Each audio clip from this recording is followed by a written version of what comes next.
Y es de tan alta excelencia que este sumo saber, que no hay facultad ni ciencia que le puedan emprender. Quien se supiere vencer con un no saber sabiendo, irá siempre trascendiendo. Estos versos, que seguramente os sonarán a muchos, son de San Juan de la Cruz, de coplas del mismo hechas sobre un éxtasis de harta contemplación.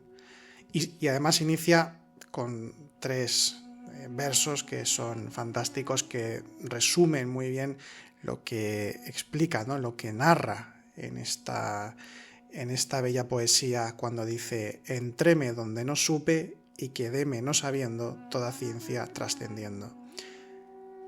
¿Y por qué inicio esta semana con estos versos tan maravillosos? Probablemente es mi poesía favorita de San Juan de la Cruz. Creo que sí, que es mi favorita, si me pongo a pensar un poco. Porque la sabiduría, cuando se habla de la sabiduría con mayúsculas, de la gnosis, marifa, ñana, todos esos nombres que hacen referencia al conocimiento divino, como podemos apreciar, no se habla de un conocimiento formal, un conocimiento secreto que puede ser revelado en una serie de formas o de ideas que nos lleven a la trascendencia. Hay una parte ahí del conocimiento, el conocimiento simbólico, en este caso el conocimiento también simbólico y poético, ¿no? Alegórico, como es el caso de esta poesía, que nos eleva o nos puede llevar a comprender algo. Pero la experiencia directa espiritual, eso forma parte de otro... está en otro renglón de la dimensión espiritual del ser humano. Y también esto nos lo indican de alguna forma las figuras mitológicas, que es el tema que vamos a tratar esta semana, varias figuras mitológicas, dioses de la sabiduría, que, como vamos a poder apreciar, no nos están hablando de un conocimiento formal que nos lleve a la iluminación, al despertar, sino que nos hablan de conexión con lo espiritual. Nos hablan de una participación y semejanza con los principios espirituales universales, primigenios, principiales, como dirían los perennialistas, que son conducentes a la unión mística, a la unión con Dios. Así que vamos a hablar de varios dioses de la sabiduría en diferentes tradiciones para hacernos una idea, ya que la semana anterior estuvimos hablando sobre claves del hermetismo en concreto. Hoy me gustaría hablar de los dioses que representan, incluido Hermes, que representan la sabiduría, para darnos cuenta que en definitiva la sabiduría es poner nuestra mirada y nuestra escucha en el espíritu. Mi nombre es Álvaro González y os doy la bienvenida a Sendero a la Nada, un podcast dedicado a la espiritualidad, el autoconocimiento y a todos aquellos temas que están relacionados con las cuestiones del espíritu. Os vuelvo a recordar, por cierto, ya que este mes estamos como de un poquito de promoción y publicidad, con la colección que hemos iniciado, colección Sendero a la Nada, una colección de libros con varios de los temas principales que tratamos tanto en nuestros cursos como también en los podcasts, libros breves, introductorios en su mayoría. Ya hemos publicado el primero, En busca de la sabiduría perenne, y el mes que viene vamos a publicar el siguiente, que trata sobre la imaginación y el lenguaje sagrado. Así que lo tenéis en Amazon, dejo la descripción en la descripción dejo el enlace al primer libro, y ahora ya comenzamos con el podcast. Bien, los dioses de la sabiduría. En realidad, en una misma mitología se pueden encontrar diferentes dioses de la sabiduría o diferentes perspectivas sobre el abordaje de lo que es la sabiduría. Entonces aquí vamos a hacer una aproximación, porque tampoco es un monográfico, no es, digamos, una especie de curso, de libro exhaustivo sobre estas figuras, sino que es una aproximación para que veamos qué significan los dioses de la sabiduría, qué son los dioses de la sabiduría en diferentes tradiciones que podemos encontrar tanto en Oriente como en Occidente. Seguro que me dejo alguna figura, seguro que me dejo algún dios, alguna idea, por eso digo que es introductorio, y vamos a poder apreciar que en realidad hay muchos puntos en común, sobre todo con lo que decía al principio del podcast. que los dioses de la sabiduría, por lo general, son dioses liminales, son dioses que están entre los límites de una dimensión y otra de la existencia, que son mensajeros de una forma u otra de las influencias y mensajes de los dioses, es decir, de sus influencias espirituales, que se entregan al ser humano para que sean participadas e integradas para reunirse con la unidad con mayúsculas, con el uno con mayúsculas. Entonces, bueno, ya vimos la semana pasada que la palabra hermetismo tiene mucha relación con la sabiduría, evidentemente, porque viene sobre todo de Hermes Trismegisto, del movimiento hermético como tal, aunque ahora se entiende que es como el esoterismo occidental, en buena medida sería el hermetismo. A falta de un cristianismo esotérico en la Europa occidental, cosa que no sucede en la ortodoxia, pero aquí sí que ha sucedido, pues claro, como no había, históricamente, no había un verdadero cristianismo esotérico, aparte de los grandes místicos y autores de interés que escribieron sus ideas, pero sin formar, digamos, una corriente como tal, o no exactamente, pues entonces el catolicismo, digamos que tiraba, y lo ha hecho siempre, y lo sigue haciendo ahora también, hoy en día con la psicología y con, en fin, hasta con el coaching y, bueno, cosas extrañas a veces, por algunas cosas que uno se entera. Pues hay como mezclas y demás en el sentido de que van recogiendo de donde pueden. Hay hasta libros de yoga cristiano, de qigong cristiano, en fin, hay un montón de cosas porque a falta de un esoterismo verdadero en el núcleo de lo que es la iglesia, pues entonces es muy difícil el poder extraer o, bueno, no es que sea difícil realmente, pero tal y como se enfoca sí que hace difícil que se pueda únicamente uno basar en lo más importante del cristianismo para poder desarrollar su propio esoterismo. Entonces, claro, por eso hasta nuestros días es muy conocido, por ejemplo, el Corpus Hermeticum y lo que es el hermetismo como tal, o conocimientos del neoplatonismo y de tiempos anteriores, que está muy bien, una cosa no quita la otra, pero ha sido a falta de un esoterismo más profundo. Entonces, dicho esto, claro, la figura de Hermes Trismegisto, como vimos también la semana pasada, nos evoca evidentemente la sabiduría. Es la fusión de Hermes, del dios de la sabiduría, uno de los dioses de la sabiduría en el mundo griego, con la figura de la sabiduría que es Tot, ¿no? Dios de la sabiduría, entre otras cosas, entre otras muchas cosas, que es Tot, entonces la fusión, y además luego se convirtió en una especie de personaje histórico, que no fue un personaje histórico, incluso se le daba antiguamente una antigüedad que no tenía, porque es una construcción mitológica, pero además una construcción mitológica que, como ya comenté, más o menos nace en el siglo III antes de nuestra era, más o menos. Ese sincretismo greco-egipcio, como fue.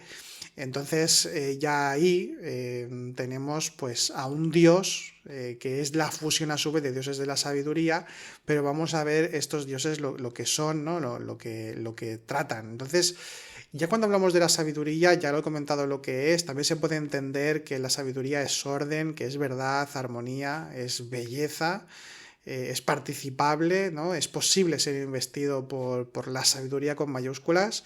También os remito a los podcasts y comentarios que hemos hecho en varias ocasiones sobre la figura de Maat, que tiene muchísima relación con la sabiduría de forma muy, muy directa, porque el que es sabio es el que dice y hace Maat, el que practica la virtud y se asemeja a los principios espirituales, a los dioses y a todos los principios que constituyen la realidad, y Maat es como, al ser el soporte, quien dice y hace Maat quiere decir que está imitando y que está integrando las realidades espirituales. Entonces la sabiduría, como podemos apreciar y ya hemos visto en muchas ocasiones también, no me importa reiterarlo, no es una amalgama de datos, no es tener un conocimiento original sobre un tema, sino que estamos hablando de investidura espiritual también, estamos hablando de una participación directa, de una conciencia de lo necesario, con mayúsculas, es decir, de lo que debe ser y no puede ser de otra manera, por ejemplo, en la vida práctica, pero sobre todo me gustaría que quedase clara la idea de conexión, de estar en consonancia con esos principios espirituales, de estar en consonancia con el espíritu con mayúsculas, que esto lo refleja muy bien también en el taoísmo. Hoy no hablaremos de él porque en alguna ocasión me gustaría hacer algún podcast, si no varios, sobre el taoísmo, que nunca hemos hecho, y creo que estaría muy bien. Porque creo que también hay un poquito de... Hay algunas ideas que he visto sobre el taoísmo que se dicen, pues lo típico que decimos, ¿no? Un poco en círculos New Age y tal, que no van exactamente por ahí, creo yo. Pero cuando se refieren al sabio, ¿no? A la figura del sabio en el taoísmo, sobre todo es el que está en consonancia con el Tao, es el que está unido al Tao, es decir, al espíritu, al nous, está unido a la presencia, y entonces a partir de ahí uno puede actuar, como se suele decir, el Bei Wu Bei, puede actuar sin actuar. Es la no acción, pero ¿por qué? Porque los propios deseos, las propias tendencias personales se hacen a un lado y entonces está en el flujo del espíritu, en el flujo del Tao, y se puede actuar sabiamente, hablar sabiamente o estar en silencio sabiamente.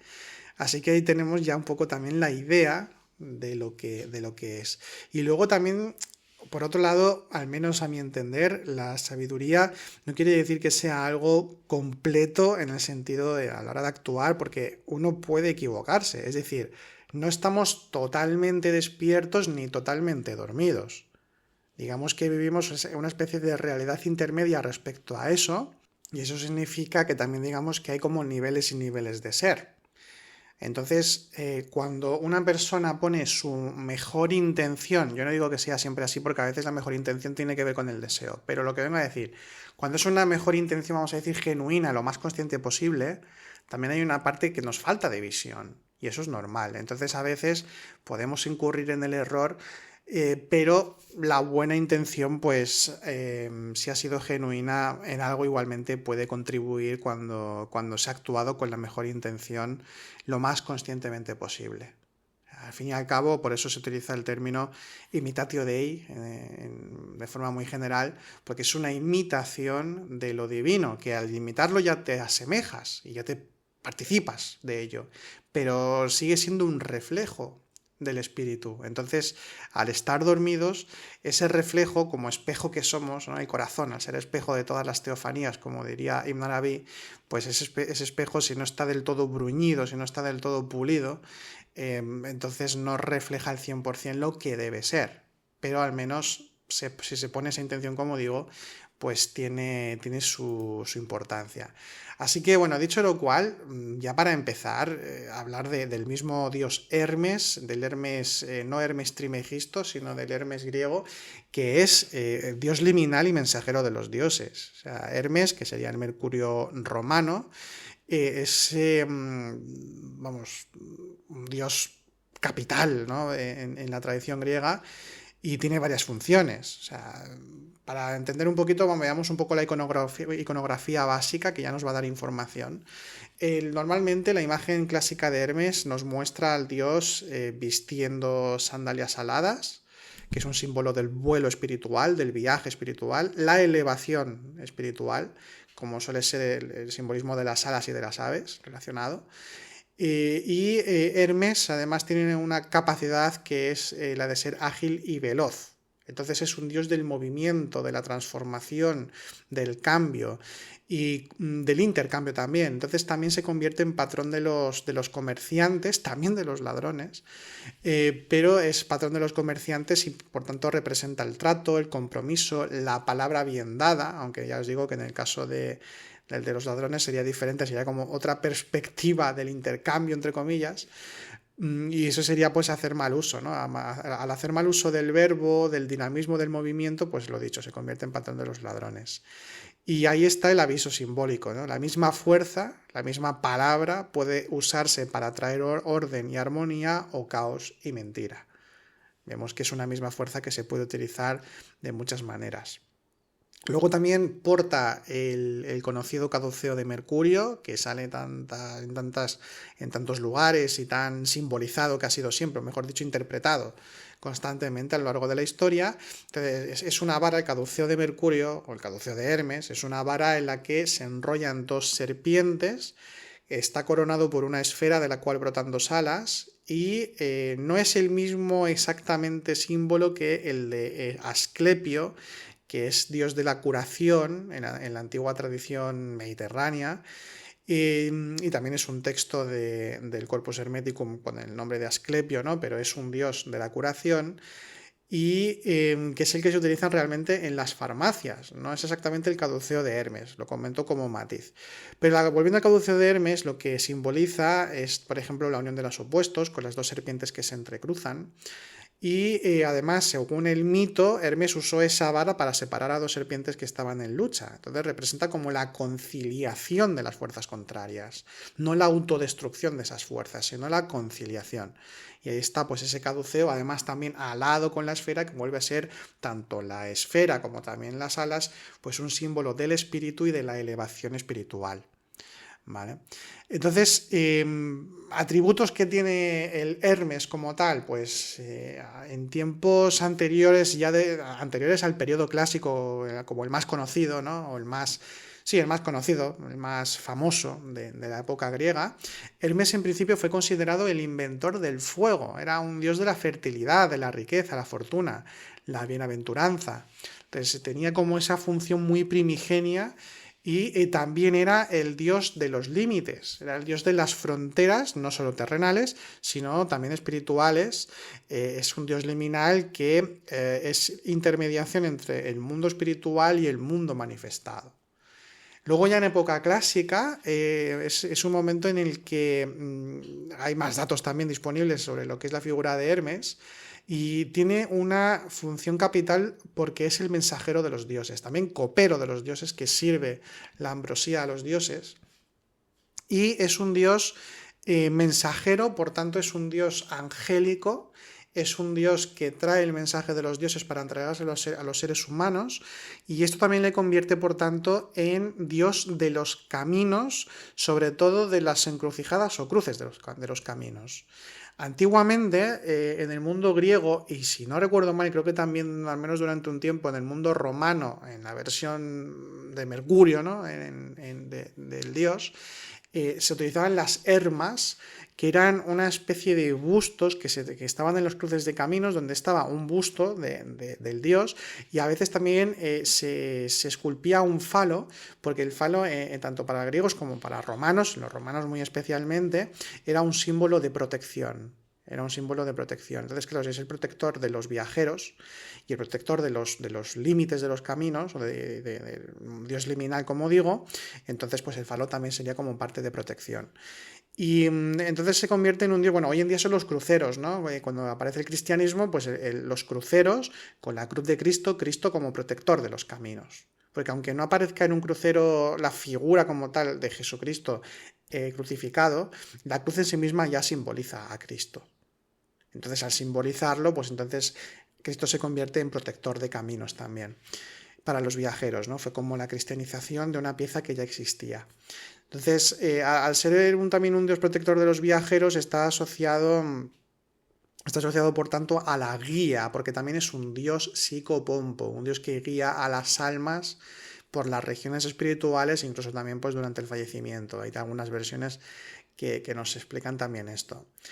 También es un dios de la palabra, como ya sabemos, y también tiene más todavía en la versión griega. O sea, es también considerado uno de los padres de la astronomía, de las matemáticas, es un patrón de las artes también, se le considera protector de la música, y por tanto también queda relacionado con la figura del dios Orfeo, o bueno, del héroe Orfeo, perdón. Aunque Orfeo también es un personaje con características muy relacionadas con la sabiduría. Entonces son ambos dioses, Hermes y Orfeo, son dioses que tienen dioses, ya me entendéis, las figuras mitológicas de Orfeo y de Hermes están muy relacionadas en varios aspectos, como por ejemplo los mencionados. Entonces nos encontramos, por tanto, que Hermes es como un logos, también apalabrador, es palabra dada, es palabra que realiza. De hecho, fijaos hasta el punto que la etimología de la palabra hermenéutica viene de hermeneia y hermeneus, que significa interpretación, y tiene correspondencias fonéticas importantes con Hermes. Entonces nos encontramos aquí también con un dios que es dios de la palabra y del conocimiento, ¿no?, que se transmite a través de la palabra en este caso. Y tiene más funciones, pero bueno, las principales en el contexto que nos interesa pues ya están presentadas. Y en el caso del dios Tot, la otra parte que constituiría también en su momento la construcción de la figura de Hermes Trismegisto, el dios Tot, que es más antiguo también, es un dios con multitud de funciones e incluso en la teología hermopolitana, si no recuerdo mal es la hermopolitana, porque hay diferentes teologías con sus propias cosmogonías y versiones mitológicas, pues en esta que os comento, el dios Tot es el dios primordial creador. Es un dios creador que genera toda la creación a través de la palabra.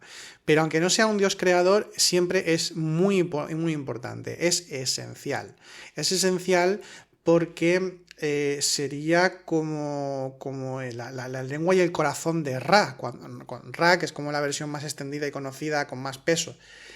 Respecto a las cosmogonías y demás, las mitologías, Ra es el dios solar, pero además es como padre y abuelo, tatarabuelo, etcétera, como el primero prácticamente de los primeros dioses creadores, y es el dios de dioses, en el caso de la mitología egipcia.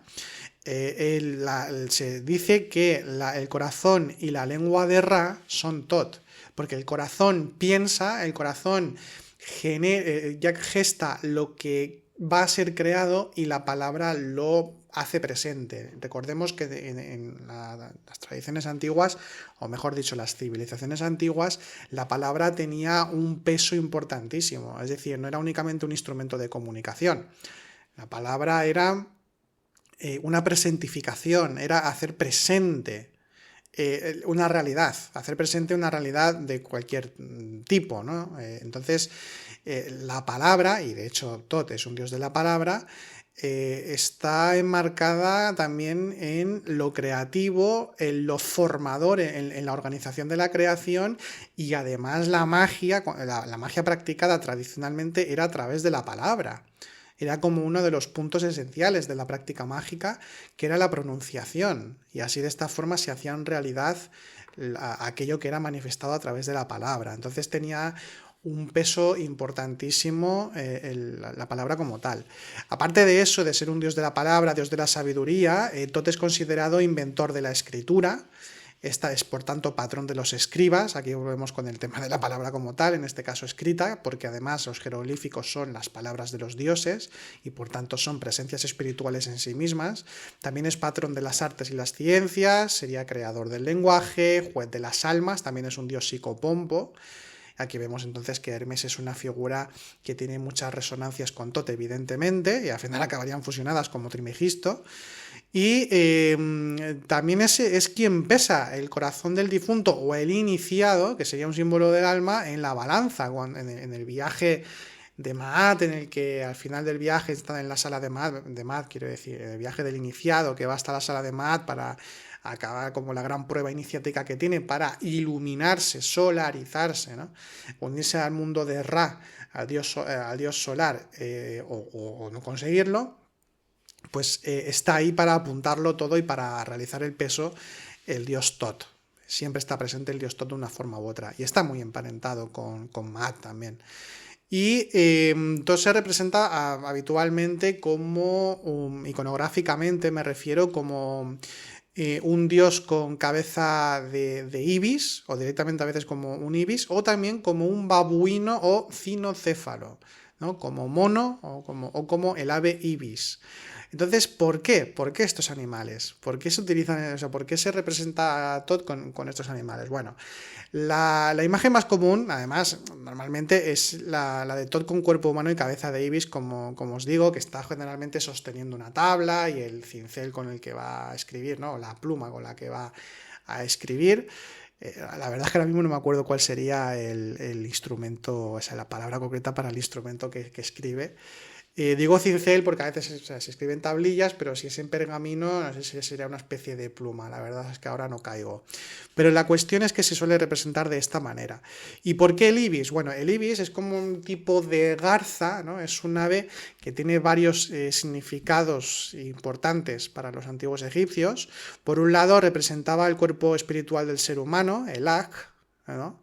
Que dentro de los cuerpos espirituales, pues el Aj, digamos que es el cuerpo más importante o el más elevado, porque luego está también el Ka, está el Ba, pero el más elevado de la constitución espiritual del ser humano, pues sería el Aj, que es el cuerpo espiritual en sí mismo, y pues esto, ¿no? Representaría esto, pero luego también el ibis, según los egipcios, era un ave que anunciaba las crecidas del Nilo. Supongo que sería por el tema migratorio, que cuando migran las aves, pues coincidirían el tiempo con la crecida del Nilo. Y por tanto, el Nilo, que es el río sagrado por excelencia, simboliza la vida, simboliza la fertilidad, es la resurrección de Osiris y es casi el mismo Osiris aproximadamente. Entonces es el momento en el que reverdece todo, en el que la vida se hace más manifiesta que nunca. Por tanto, el ibis, al ser un anunciador de la crecida del Nilo, es un anunciador de la vida, es un anunciador además de uno de los dioses principales, por no decir, vamos, no decir el que más, porque hay otros evidentemente. Tenemos también a Horus, tenemos a Isis, pero Osiris es sumamente importante y de hecho el mito de Osiris es el más importante de la tradición egipcia. Y se hacían festividades cuando llegaban las crecidas y procesiones y de todo. Y es un mito muy interesante, que esto ya lo traté en otro podcast, que lo tenéis por ahí, lo podéis buscar, sobre la espiritualidad egipcia. Entonces, en realidad no es único ese símbolo, en el sentido de que anuncie un animal, que además un ave que anuncia la llegada del Dios o la llegada de la luz o de la vida, porque, por ejemplo, en el caso del cristianismo tenemos al gallo. El gallo, uno de los simbolismos principales que tiene dentro del contexto cristiano es la crecida, digo, la salida del sol. Anuncia la salida del sol. ¿Y qué es el sol en el contexto cristiano? El mismo Cristo. O sea, es el que anuncia la llegada del Cristo, es el que anuncia el cese de la oscuridad y el nacimiento de la luz. Entonces ahí está el oriente, ¿no? Orientarse en ese sentido sería un símbolo no geográfico o una palabra no geográfica, sino el significado que tiene orientarse es como ponerse en camino, ¿no? Ponerse en el camino correcto, la orientación. Y esto viene por el símbolo que os acabo de mencionar, que no es únicamente cristiano, porque también está en algunos contextos del sufismo persa y de los persas mismos, que también tienen la idea de lo oriental, no como algo geográfico o cultural, sino como por donde sale el sol, ¿no? El símbolo de por donde sale el sol. De dónde sale el sol. Y luego la segunda forma que tiene perdón, no, un detalle más que es muy interesante, al menos a mi parecer. También en el simbolismo del ibis, el pico del ibis no es recto, es como semicurvado, es como delgadito y semicurvado. Entonces, este simbolismo evoca también la luna, como la media luna, y es que Tot es dios lunar, es el dios de la luna.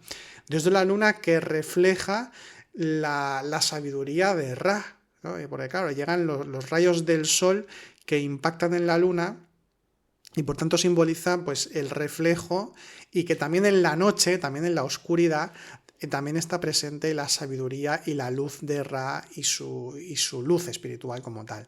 Y luego respecto al mono, respecto al babuino concretamente, que mono es como muy genérico, el babuino cinocéfalo, en el caso de Tot, cuando se representa suele ser de color blanco, y eso ya simboliza, es un símbolo de pureza, que hay muchos dioses que están además vestidos de blanco, o de alguna representación salen vestidos de blanco, muchos de ellos, y simboliza la pureza de espíritu. Y por otro lado también, que incluso participa en el juicio del alma, pero por otro lado, las observaciones de los egipcios, ellos veían, según cuentan, que el babuino al mediodía se ponían como a saltar y a mirar hacia el sol como si hicieran alabanzas al sol. Entonces también sería una especie de anunciador del sol, el babuino, ¿no? Y como alguien que tiene reverencia y unión con Ra, y por tanto pues también se representaría como Babuín o Tot por esta razón. O sea, no es nada extraño porque entendiendo el simbolismo pues tiene todo su sentido. Entonces vemos aquí que Hermes y Tot pues claro, tienen muchas semejanzas. No me olvido de Atenea, por cierto, volviendo a tema griego. Atenea es una diosa que es hija de Metis y de Zeus, aunque bueno, la historia como tal nos cuenta que es hija solo de padre, no tiene madre. Porque la historia es que al final de los grandes conflictos, la titanomaquia, como nos explica la teogonía de Hesíodo, ¿no? Y todas las grandes guerras entre dioses y titanes, etc., cuando Zeus ya asume el trono y se convierte en el rey de los dioses, y ya es el sempiterno regente de toda la creación, creo que son sus padres o sus abuelos, creo que son los padres, si no recuerdo mal, que le profetizan a Zeus, o puede ser Gea. La cuestión es que le profetizan a Zeus que la primera esposa de Zeus, que es Metis, que es una oceánide, bueno, he hablado en alguna ocasión, ¿no?, de Metis, que es como diosa de la sabiduría también. En este caso de la sabiduría astuta o la sabiduría intuitiva más bien, porque astuto puede ser también peyorativo, aunque también se utiliza de forma peyorativa el término Metis. Pero Metis es una diosa muy ligada a la sabiduría, tenía como una visión trascendente, como la medida visionaria correcta, y entonces era astuta y era capaz de poder engañar o de poder convencer o de poder al final salirse con la suya. Y de hecho el término metieta en griego sería como el que tiene la metis, el que la posee, y un ejemplo de esto sería el propio Zeus, ahora os cuento por qué. Y luego tendríamos a Odiseo como una de las grandes figuras, que si vemos la Odisea vemos que es un gran estratega, es muy astuto y es capaz de poder ir solventando con grandes planes y de diferentes formas, ir solventando todas las pruebas que se le van apareciendo en su regreso a su hogar, ¿no?, a Ítaca. En el caso de Atenea sucede, como os decía, lo siguiente, ¿no? Metis, estábamos con Metis. Entonces Zeus, como es avisado, pues se le profetiza que Metis va a tener dos hijos, un hombre y una mujer, y que el hombre le va a usurpar el trono, decide comerse a Metis. Que esto nos puede sonar como un escándalo, pero ¿cómo se puede comer esto es canibalismo, esto es horrible, pero qué mito más feo, ¿no? Y no, si lo tomamos de nuevo por el lado simbólico, la ingesta no es una ingesta, digamos, literal. Es una ingesta que lo que está evocando es una interiorización. Es una interiorización, una posesión, una unificación. A ver, sí, que es como macabra lo de comerse, pero en el sentido de que simbólicamente es una integración en su interior. Esto en el libro de la metafísica, la sabiduría, le dediqué un capítulo a Metis, y ahí tenéis como más datos por si a alguien le interesa. Pero como decía, la cuestión, bueno, y en los exclusivos que todavía tenemos ahí, si no recuerdo mal, ahora no me acuerdo si están todavía, creo que sí, tenéis ahí también. Pues lo que decía, la tiene en su interior, y por tanto posee Metis, posee la sabiduría y por tanto posee la medida de todas las cosas, y de esta forma puede regir por siempre sin ya ser traicionado nunca más, teniendo pues una visión clara de todo cuanto es y será. Y por eso Zeus pues, se convierte en el rey de los dioses. Y es porque se come a Metis. Y claro, Metis en ese momento estaba embarazada de Atenea. Entonces Atenea es como si naciera dentro del mismo Zeus y sale por su cabeza. Sale por su cabeza. Que el hecho de que salga por su cabeza también es un símbolo que tiene relación en parte con la sabiduría y con la trascendencia. Aunque sí que es cierto que el corazón suele ser el símbolo tradicional de la sabiduría. Entonces, Atenea es diosa de la guerra, es diosa tejedora también del arte de tejer, pero también es una diosa de la sabiduría porque también tiene Metis, es que es hija directa de Metis, porque no hay muchos dioses que tengan ese tipo de sabiduría de Metis, porque hay como diferentes perspectivas de lo que es la sabiduría. Está como una sabiduría más pura, que encarna quizás más el arquetipo de Apolo, ¿no? conocimiento solar, ordenado, etc. Y Metis es como la otra vertiente de la sabiduría práctica, de lo pragmático, en definitiva, de lo que es necesario en cada momento, de aquello que va más allá de la moral. Y no me refiero a lo inmoral, sino a aquello que es necesario independientemente de lo que sea como el orden habitual de las cosas. Entonces ahí hay como una ambivalencia, como os digo, de perspectivas respecto a la sabiduría. Y en el mundo egipcio sucede igual. Es que en realidad hay muchos dioses que evocan la sabiduría, pero en diferentes vertientes. Luego ya, yéndonos al mundo celta, que también tiene una mitología profunda, nos encontramos con el dios Lugh, que de ahí vienen, por ejemplo, diferentes lugares y ciudades, como por ejemplo en España, Lugo. Y creo que hay alguna más. Creo que hay alguna más en España, alguna población más cuyo nombre viene de ahí, ¿no? Entonces, ¿quién es Lugh? ¿Quién es Lugh? Pues Lugh es un dios de la sabiduría aparte de la sabiduría, también representa los oficios y las artes. Es un dios de los oficios, las artes y la sabiduría. Se les conoce más como Lugh Lánfada en el mundo celta, que viene a significar el de brazos largos o el de larga mano, por sus habilidades, en parte también tiene que ver con esto. Y los epítetos tiene uno que es el de Samil Danak, que quiere decir el que posee todas las artes y oficios. Entonces, como que queda patente que Lugh es un dios de la sabiduría y de la sabiduría, creativa, con el tema de los artes y oficios. Y respecto a la etimología de Lugh, puede significar juramento, con lo cual también lo relacionaría con la garantía a la hora de cumplir contratos, compromisos, pueden ser comerciales, también conseguir el orden social, que aquí ya vemos algunas correspondencias con Hermes, porque las tienen, incluso históricamente parece ser que hay algún tipo de relación en el que se va como basarse mutuamente, porque de hecho hay representaciones de Mercurio en el mundo romano, que también tenían relación con los etruscos, pero del mundo romano hay algunas representaciones de Mercurio en el que aparece vestido con ropas celtas y tendría alguna relación con el dios Lugh en alguno de sus aspectos. También es posible que Lugh pudiera significar cuervo. Y el cuervo es un animal con connotaciones proféticas y está, por tanto, relacionado con la sabiduría y el conocimiento visionario, ¿no? El conocimiento intuitivo y la visión profunda de la realidad.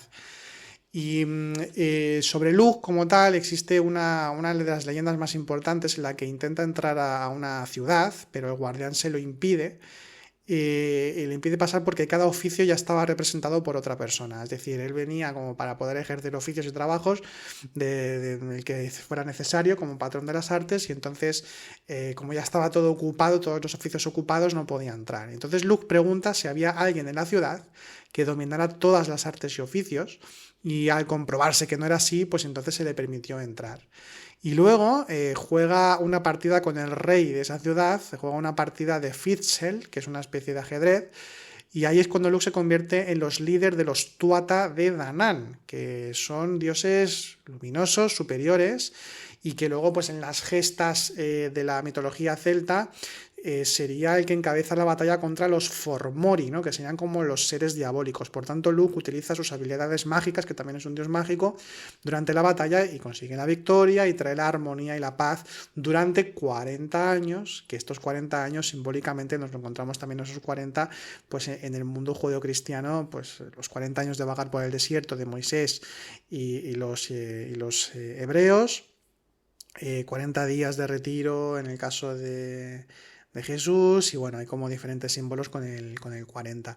Entonces vemos que es un dios también guerrero, pero sobre todo es un dios que es el que encabeza, ¿no?, la batalla y que se convierte en líder de los Tuatha de Danann, que son tan importantes dentro de la mitología de los celtas y las culturas relacionadas con el mundo celta. Así que bueno, tenemos aquí estos dioses que son realmente interesantes y que además vemos semejanzas. Son semejanzas. En este caso, el dios celta sería como un poco más pragmático, más relacionado con el tema artes, como una sabiduría de un saber hacer en el mundo, y también pues, en la lucha contra el mal, en este caso. Luego ya yéndonos a Mesopotamia, que podríamos haber empezado por ahí, pero quería contextualizar antes lo de Hermes y Tot, porque creo que era interesante dentro del contexto, como os decía, de la semana pasada con el tema del hermetismo. En el caso de Mesopotamia nos encontramos también con varios dioses de la sabiduría. Tenemos el caso del dios Enki, ¿vale? Ya os sabéis ahora que aquí no vamos a entrar en ningún tema de conspiraciones reptilianas ni nada por el estilo, con Anunnakis ni cosas porque esto además fue como luego se supo que fue una invención de von Däniken, ¿no? Que había tablillas que no existían. Bueno, se ve como al final como que se reveló toda la historia y que no corresponde con, vamos, que no tiene nada que ver. Tema de la ufología moderna también, ¿no? Al menos en esa vertiente de los astronautas de la antigüedad o algo así, ¿no? Como esa famosa serie que también de ahí salieron libros y demás, donde se hace una interpretación ufológica de los mitos. Y pues en este caso, como no es así, vamos a ver lo que decía el dios Enki, ¿no? ¿Qué es el dios Enki? Entonces, también es cierto que dependiendo de la época y de la cultura, pues esto, ¿no? Sumerios, babilonios, acadios, etcétera, puede ser cambiante, pero Enki es dios de la sabiduría, señor de la magia y también de las artes y de la creación, de lo creativo. Entonces, en este caso forma parte principal de la tríada de dioses entre Enlil, Anu y el mismo Enki. Y habitualmente se le representa con barba, igual que otros dioses, que en el caso de Luke también tendría barba, y suele estar tocado con cuernos, igual que Moisés, que también es como un dios, en este caso un profeta de sabiduría. Para los sumerios, en concreto, Enki es además dios de las aguas, porque también, igual que sucede con Metis, que es una oceánide, es muy habitual que haya dioses que son de la sabiduría o están muy relacionados con la sabiduría y que sean dioses acuáticos, ya sean de aguas dulces o aguas saladas, aguas marítimas u oceánicas, que aquí también se hacen como distinciones a nivel simbólico. Y claro, es que tiene sentido, ¿por qué? Porque hay que entender que a nivel simbólico, el simbolismo del mar fundamentalmente evoca muchas cosas. Puede evocar, sobre todo evoca el misterio, evoca una dimensión del mundo, una dimensión de la existencia que es absolutamente desconocida.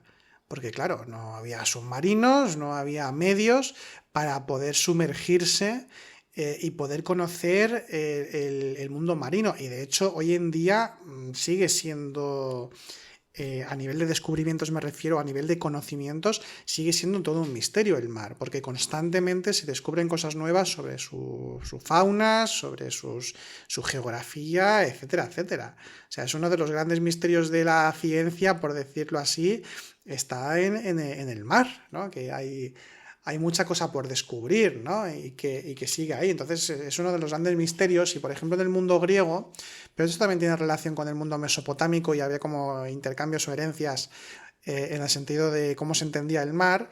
En este caso, el mundo griego era el reino de Poseidón, ¿no? Es el dios del océano, que además se entendía que era como prácticamente igual de poderoso y sabio que Zeus, pero vivía como aparte, sus normas eran otras o era un sin norma. Y son muchas las leyendas en las que, mitos, en las que se cuenta cómo en un momento dado, sin ninguna razón aparente, no hay una motivación real, en un momento dado los seres del mar te pueden ayudar como que te pueden hundir la embarcación. O sea, nos entendía que estaban más allá de la corriente del mundo, de la corriente histórica, de las normas o criterios habituales de las diferentes dimensiones del mundo, ¿no? Del mundo mismo manifestado o del Olimpo o incluso del Hades. Es como una especie de mundo aparte. Y ahí está como el misterio, pero al mismo tiempo también es el lugar que esconde los mayores misterios de sabiduría. Hefesto, como dios herrero y de las artes, en fin, también un dios con una gran importancia, es criado por oceánides, tiene como una especie de crianza también en el mar o en cuevas marinas y en algunas de las versiones míticas. Entonces vemos que tiene también como esta parte de misterio y ¿no? de las profundidades y de qué será, y en fin, aquí tenemos otra vez el tema de las aguas, porque Enki, al estar profundamente relacionado con el agua, vamos a ver lo que bueno, es también como patrón de los navegantes, protector de los navegantes, de los marineros. Y por otro lado, siguiendo con Enki, para no desviarme más, también es guardián y transmisor de las leyes divinas, trae el orden y la palabra a los seres humanos, otra vez de nuevo con el tema de la palabra, y frecuentemente aparece justamente como un ser con cuerpo de pez, cabeza humana y los pies similares a los de las personas, pero tiene cuerpo de pez. Y también cumple funciones de psicopompo. Vemos que los dioses de sabiduría, la sabiduría encarnada, la influencia espiritual que viene de lo alto, de lo más alto, guía a las almas para que puedan realizar todos sus procesos vitales de la mejor manera posible. Entonces, de nuevo tenemos este dios que está relacionado con la guía de almas en sus procesos, incluso en la muerte. Hay textos en los que nos cuentan, textos antiguos, que nos cuentan que las camillas que se utilizaban para transportar a los difuntos se fabricaban con unas cañas llamadas las cañas de Enki. Entonces aquí muestra también su relación con el inframundo, o mejor dicho, no hemos de llamarlo inframundo, sino con la región de los muertos y el pasaje de las almas en este momento, ¿no?, del alma humana. Además de ser un dios creador, también creó a unos seres conocidos como los Apkayu, que son mitad pez y mitad humanos, y estos seres, tanto en la cultura sumeria como en la babilónica y la caldea, que aparecen en todas ellas, de hecho hay uno de ellos, un Apkayu de un tipo de estas criaturas, que se llama Oanes, y que son los que enseñan los principios éticos y también las artes, las matemáticas, la escritura, la arquitectura, enseñan esos conocimientos a los seres humanos. Entonces, Enki crea a estos Apkayu que le enseñan los conocimientos fundamentales a los seres humanos. Entonces cumple una función hermética estos seres. Llevan los mensajes divinos, transmiten el conocimiento y guían a los seres humanos en todo tipo de procesos internos y para que puedan tener una vida armoniosa y en consonancia con los principios divinos. Así que de nuevo nos encontramos con esto. Y es que aquí vemos que el simbolismo del pez, que no únicamente es importante en el cristianismo en ese sentido, relacionado con lo metafísico y con la sabiduría y con Cristo mismo, pues aquí nos encontramos que el simbolismo del pez también es muy importante en cuanto tiene relación con la obtención o con la integración de los conocimientos sagrados. Y es que el pez simboliza el agua, evidentemente, pero también representa la salvación y la revelación divina. Hay una leyenda que es muy representativa de esto, en la que Enki ayuda directamente a los seres humanos, concretamente al personaje del que de ahí nacería la figura del Noé bíblico, que es Utnapishtim. Tenemos de nuevo, que esto en algún podcast me gustaría tratarlo en alguna ocasión, los mitos del diluvio. Los mitos del diluvio. Y aquí tenemos a Utnapishtim, que en esta leyenda Enlil, el hermano de Enki, se enfada con los humanos y decide exterminarlos mediante un diluvio. Entonces Enki avisa a Utnapishtim para que construya un arca, que es el símbolo de la protección del conocimiento antediluviano, del conocimiento primigenio, y así Utnapishtim, como profeta y maestro espiritual, construye dicha arca y se salva del diluvio. Ya os digo que luego de ahí saldría el Noé bíblico, ¿no? Saldría de ahí el mito, esa parte del Antiguo Testamento. Y digo que alguna vez me gustaría hacer algún podcast de este tema, porque en todo el mundo prácticamente, sí, vamos, en las grandes y pequeñas mitologías de prácticamente todo el mundo hay algún mito relacionado con un diluvio universal, con un diluvio que fue impresionante. Y vamos, por los estudios también, por otro lado, científicos, ¿no?, en geología y, en fin, en diferentes ciencias, dendrocología, que tiene relación con es el estudio de los árboles también y con los anillos de los árboles, y en fin, por varias investigaciones de varias corrientes científicas, parece ser que hubo algún tipo de evento cataclísmico puede que hace aproximadamente unos 12.000 años, entre 9.000 y 12.000 años, y que fuera reflejado en mitos de todo el mundo porque todo el planeta entero lo vio y lo vivió, de forma más directa o indirecta. Entonces, quizá, creo que sí, que un día lo vamos a ver, porque me parece que es un tema que vale la pena destacar y ver cómo además también en algunos puntos de los mitos, ya no es que a veces pueda reflejar en parte cierto reflejo histórico, ¿no? De la historia humana, sino también de la historia geológica. Es más, hay un libro que, bueno, en su momento fue, pues claro, muy denostado, muy criticado y demás, pero que no deja de ser interesante el punto de vista, que es de un autor que se llamaba Immanuel Velikovsky, que hablaba hacía una relación o una comparativa de muchas explicaciones de mitos, de las formas que tenían los dioses o lo que hacían, o de lo que sucedía en una zona concreta, ¿no? Como, por ejemplo, os pongo un ejemplo, las plagas de Egipto, por ejemplo. Pues él hace como un estudio en profundidad de diferentes mitos del mundo para dar a entender que eran impactos cometarios y que esto provocó pues, una serie de eventos cataclísmicos, una serie de catástrofes, increíbles, y que formaron parte luego de explicaciones mitológicas. De hecho, creo que es Faetón, por ejemplo, en el mundo griego, que sería prácticamente un cometa. Y si no es Faetón, es un dios relacionado, el dios Tifón, en fin. Hay como varios dioses, de hecho, que parecen que son como si fuesen cometas o que fuesen, en fin, algo que vino del cielo y que causó una gran destrucción. Y es posible que fuese un impacto cometario el que provocara el diluvio universal, o que fuese un impacto grande, porque además, no sé si fue, creo que en Göbekli Tepe, recientemente, creo que fue el año pasado, ahí en Turquía, ¿no?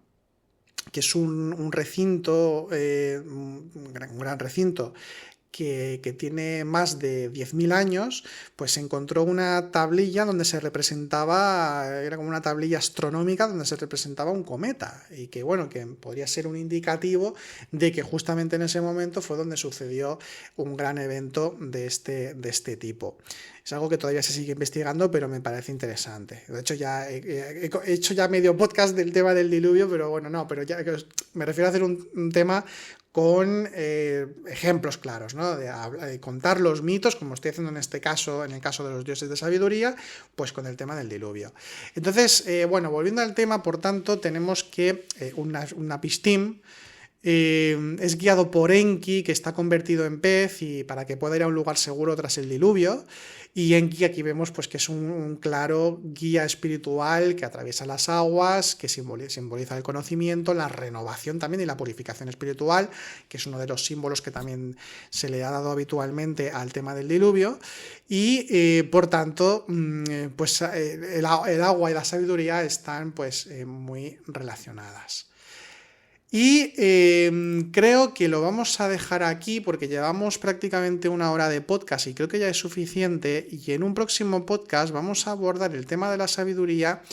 Va a ser un podcast más breve, pero vamos a ver los aspectos de sabiduría en figuras como por ejemplo Enoc, o por ejemplo también Moisés, el propio Jesucristo, y aunque ya lo hicimos en su momento, pues haremos algún comentario sobre Jadir el Verde, para poder relacionar estas figuras con el resto, ¿no? Y también lo dejaremos también para otra ocasión hablar del dios Ganesha, porque también es un dios de la sabiduría muy importante, dios liminal, protector de los estudiantes también, a los que se encomiendan incluso hoy en día a los estudiantes para poder sacar adelante sus estudios, y es un dios que creo que por sí mismo también se merecería su propio podcast. Bueno, cada dios se merecía su propio podcast porque son mitos muy interesantes.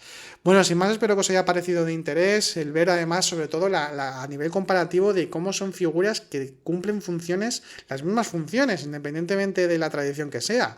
Psicopompos, artes, oficios, sabiduría en sí misma, mensajeros de los dioses, en fin, Tienen muchas semejanzas y esto también pues es fruto tanto de lo intuitivo a nivel espiritual como de los intercambios que fueron mucho más profundos y fuertes de lo que siempre aparenta en un principio. No existen burbujas en las que no entre ahí nada entre una cultura y otra, sino que todas son hijos de todas en muchos casos.